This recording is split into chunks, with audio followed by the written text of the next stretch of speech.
and better this nation. Another hot topic going on this month is the Victims' Compensation Fund and 9/11 survivors. We just lost yet another detective to a 9/11 cancer, and we'd like to bring in my good friend from former NYPD. Your turn. Take it over from here. Thank you. Today I'm here to talk with David Shanitz, retired NYPD detective. David, how are you today? Doing good. How are you? Good. So talk to me about the Victims' Compensation Fund and what's been going on. Well, as everyone knows, it was held up, but it's passed. Victims' Compensation Fund's been renewed, and I guess you would say the bank account's been restocked. No longer any fear of losing it, money running out, and for those struggling, there's still some hope. So, now that the funding has been solidified, talk to me about kind of where we go from here. Well, first of all, I think as a country, we need to work on removing every one of these filthy politicians who couldn't rise up for their nation, and for all those who stood up when she was down on her knees and vote for these bills and get us what we need to move on. I'd also like to get out to the public. This doesn't mean the battle's over. This is compensation fine for those that are sick. You have a large amount of people, even civilians, that lived in the area or came down and helped us in the area for cleanup and recovery, that live every day, more or less, as they get older. It's a nightmare. Mm-hmm. Constantly hearing stories. Alone Detective Alvarez, 10 years without anything, and then boom, cancer, linked to 9/11. That still goes on for plenty of people. People are coming down with a 9/11 diagnosis every single day. For those that worked at Ground Zero, those that worked at the pile, worked at the morgue, or worked at the Holland Tunnel, escorting the trucks through, getting covered with debris and dust for years after 9/11, are still waiting for that last shoe to drop, waiting for that diagnosis to pop. As they see their brothers and sisters and reading the stories about out-of-town guys who came in, all dropping of this illness. So along those lines, we look at what is happening in terms of across the country and officer wellness. We have this situation that has been a national discussion with law enforcement all across the nation, and we've seen really it play out on the news. And for us, from a local standpoint, officer wellness is so important to stress in an agency, and it really brings the aspect of how is an officer going to be taken care of both on the job and after they're done with their law enforcement career. In this case, it was to a massive scale that absolutely needed to be addressed a long time ago. And how do you think other agencies can learn from this? Well, I still think even within New York City, there's a lot that needs to be learned. In New York City, the way it's set up, you even have certain officers that when the time comes may or may not be covered based on locations they worked or hours they worked. Another dangerous scenario could be an officer, let's say, that joined the department in 2002, and let's say was lucky enough to have never worked at Ground Zero, period. Never worked at the landfill or the cleanup.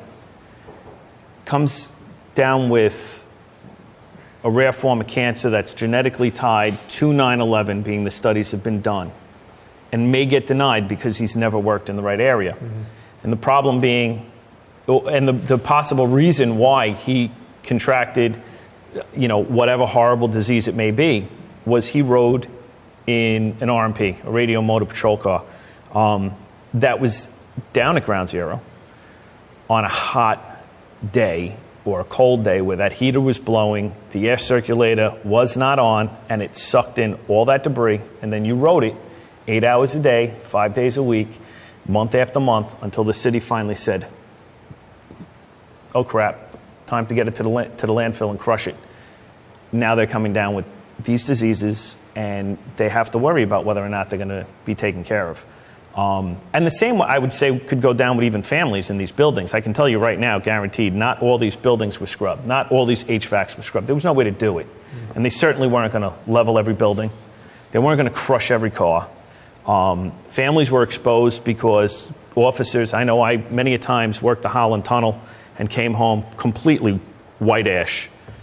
Went in the, especially the first few weeks, went in the washer and dryer. Is my family going to be exposed? Who knows? So I think the reality is these departments and these cities, when it comes to something like this, first things first, get off your ass. Cut the bullshit. It's not politics, it's lives.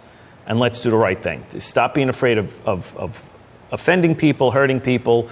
Stop worrying about the purse strings at this time. Let's get guys safe. Had those cars been crushed, had proper steps been taken, had they said, listen, the air's not clean, had they rushed respirators, even paper masks, it took me almost a week to get one down there, the outcome might have been a lot different. And long term, obviously would have saved a lot more money. So I think what needs to be done is they need to acknowledge that not everyone that comes down with one of these diseases is necessarily going to be in a cookie cutter shape. It's going to not necessarily match what they're looking at. I think they need to realize that it's not about optics. It's not about how the city looks. It's not about how the department looks. You got to worry first about the residents and the first responders. Lord knows when it happened, we didn't worry about the optics. We didn't worry about anything. We did what needed to be done. We took care of the people that were in there. We got them out, the kids in schools, the teachers, the hospitals that were there, the nursing homes, whatever it was. We got out everybody we could. We secured the area. We cleaned the area up as best we could, and we went in to recover who we could. That needs to be mission one. Anyone who thinks that 9/11 is an isolated event, it's not going to happen. We've seen time and time again, we're basically just operating right now on luck. As it's been said before, they only got to get it right once. We need to get it right every single time. Luckily, it's been on our side. Yeah, and the preparation that I think that we can do, learning from this, especially from the law enforcement perspective, because you're absolutely right.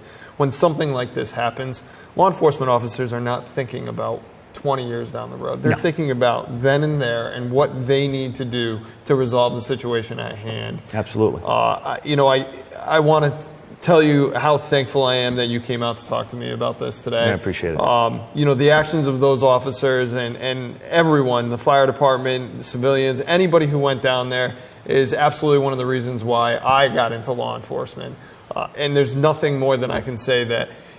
Is there something that we can give to our viewers as to where they can go to help if possible? I think the best thing that viewers can do to help right now is, obviously support your police, your fire department, and your vital city services, but politics. Get your head in the game when it comes to politics. Let's get rid of these people we need to get rid of to start getting the country back on track. We can't do it without you, the public. We can't even police you without you, the public, having our back. And if you don't have our back, you can't blame us when shit goes wrong. We're doing the best we can in a broken system, and we really, as much as you depend on us when the wolf's at your door, I'm begging you, we need your help. We need these people out. We need these de Blasios out. We need these AOCs out. We need these individuals not signing up on the Victims' Compensation Fund removed from office and replaced. I'm always a big fan of trying to get more cops and firefighters into local and state politics. I've even helped with Congressman Higgins and his campaign, Congressional Louisiana District 3. We need more of you guys to step up. So if any of you are listening and you have an interest in politics, please reach out to me or reach out to us and let's get you moving. I know what needs to be done, and we can get a committee going and get you out there. But we need true Americans, dedicated, willing to work, that know how to work, that will protect the people and its first responders running for office. you touched right on it. We cannot do our jobs without the trust of the people. Absolutely. Law enforcement doesn't act unless there's that mutual trust. And part of that mutual trust is supporting law enforcement wherever you may reside. Dave, I want to thank you for coming out and talking to me today. Thank you very much. And, I appreciate it. I'm sure we'll see some of you soon. Hopefully. Thank you very much. Absolutely. I'm going to send it over to Kyle and Ashley now. For those of you who follow the Behind the Uniform series, you may recognize Officer